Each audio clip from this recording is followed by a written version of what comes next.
What's going on, everybody? Welcome back to the channel. So have you ever thought about starting a TCG business and you've seen people ripping packs online, listing their sales, showing their sales, that kind of stuff, posting big orders, stuff like that? This video is for you. Because here's the truth, running a trading card business is one of the most rewarding things I've ever done, but it also can be one of the most work-intensive things that you can do. People see the Instagram posts, the collection pickups, the sales, and all that kind of stuff. But what they don't see is the hundreds of hours of work behind the scenes.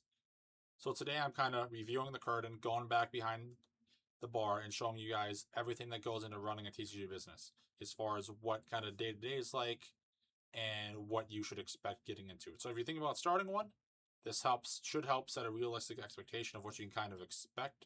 And if you're already running one, let me know if there's anything I forgot or what you guys' favorite part or the worst part of the business is for you.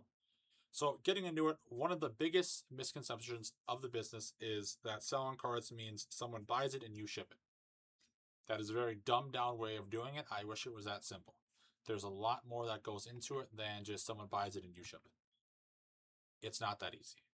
Every single card you sell has probably gone through multiple steps before it ever reaches a customer. You have to buy inventory, then you have to sort it or sift it, whatever you're doing. Then you generally have to go through conditioning. So if it's near mint, LP, MP, whatever it is, depending on how you're listing or what you're listing on, you might have to research prices. And then once you eventually get that, you have to list it, organize it, and then eventually someone buys it. So you have to be able to find that card, pack it, and ship it, and then go to the post office for most people. So let's start out with buying inventory. Buying inventory can be a full-time job almost. You're constantly checking Facebook Marketplace, going to garage sales, going to shows, buying bulk, meeting people, networking, messaging people. Sometimes you drive an hour just to find a collection and you go through it, and then some of the cards they say were near mint aren't, and then it's just not really worth your time. That happens. Sometimes you buy thousands of cards and you're not happy with the cards. Now selling on eBay, you can still make money off those bulk cards, so that doesn't really matter. But that's part of the business where it's not always what you expect going to buy a collection or going to buy a lot.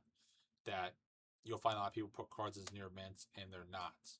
And for the most part, that isn't a big deal, but that depending on the cards you're buying, that can be a pretty big deal if they're LP or MP.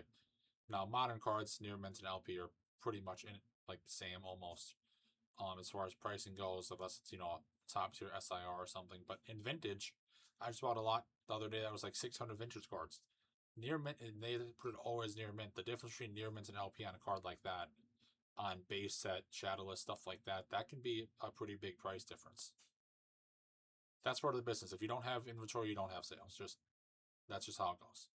Sorting. This is something that nobody talks about.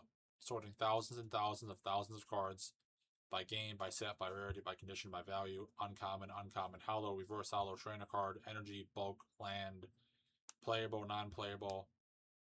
So like it can get to you if you just don't kind of focus on it. If you're just on the broad sense, you can get overwhelmed pretty easy by doing things.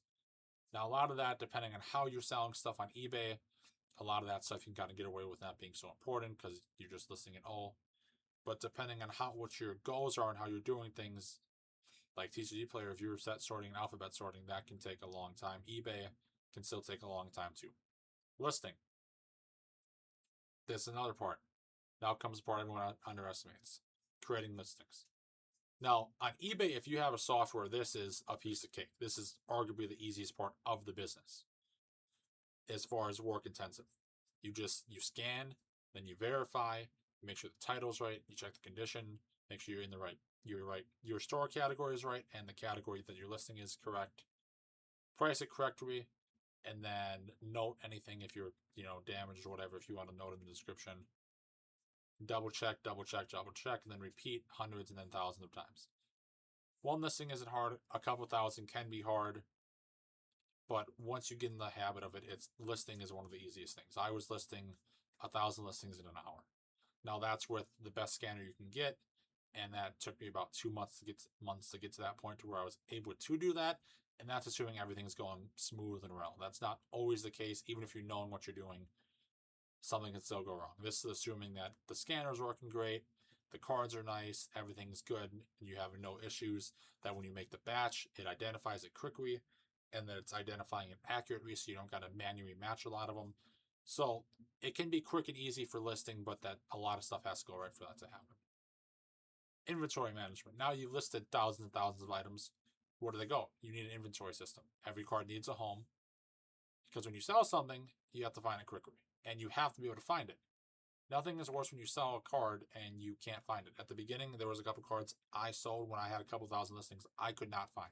I eventually found them just because I mislabeled a box, and that was a lesson learned. And what it taught me is organization saves time and money. Your system needs to be accurate from the start. If your system is flawed at the start, when you list more and more cards, it's just going to get worse. Especially on eBay, you can only have so many orders you cancel due to being out of stock. And then you're going to be not top rated, not above. You're going to go below standard, and that can start messing up with the algorithm. So you don't want that.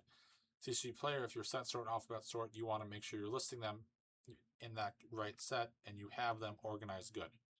Organization is key. If you have bad organization, that's just going to wreck everything. If you can't find the card, that's not going to do any good. You have to know where your cards are. You have to.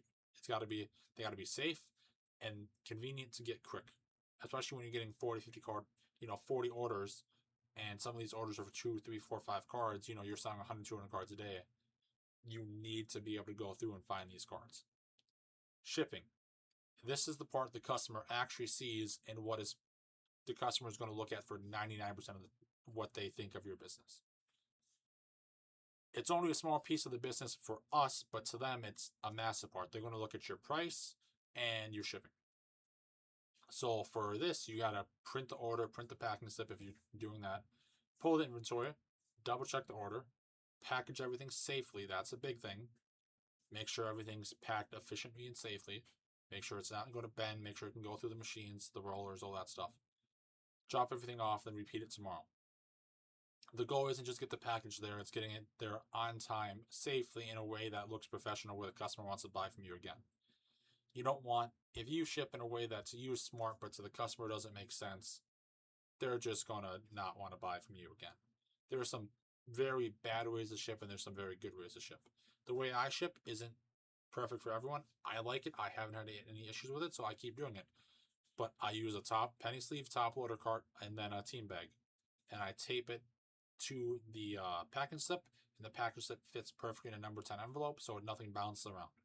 And I do about up to 8 cards that way, and if it's more, I'll just send another envelope just because I want to be on the safe side. But a lot of people use card savers, and however you do it, that's fine. There's a lot of great videos online, and it's on my to-do list to make one myself. But make sure you're packing safely. If a card gets the buyer damaged, that is on you.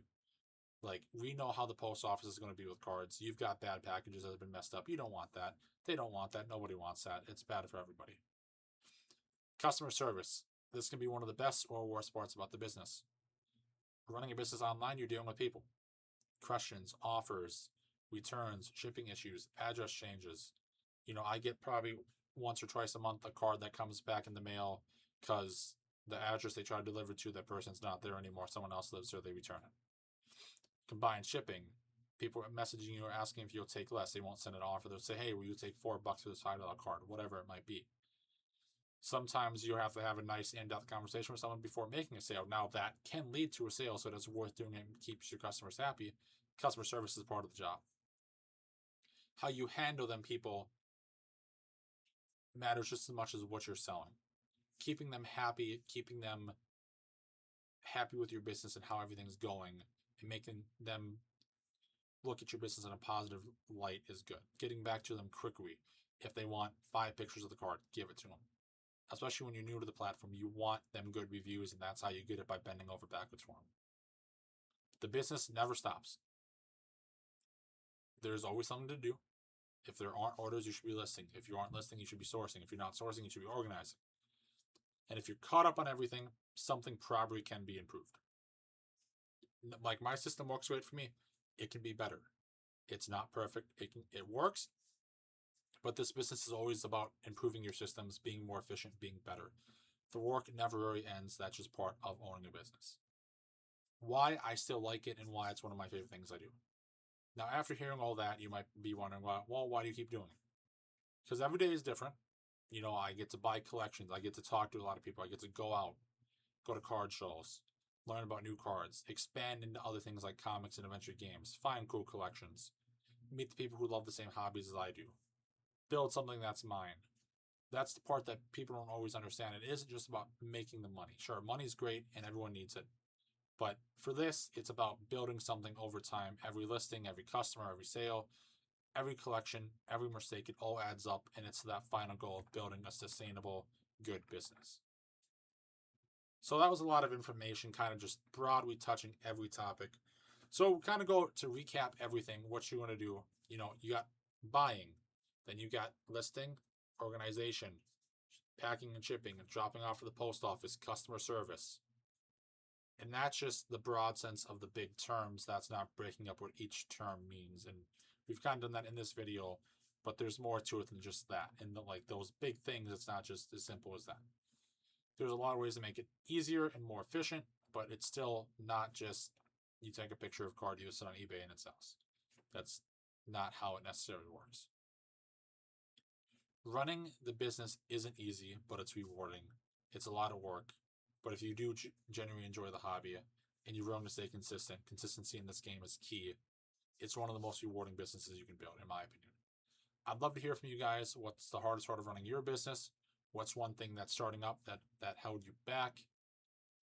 So if you guys like the video, leave a comment down below. I enjoy reading every single one. I enjoy responding to them.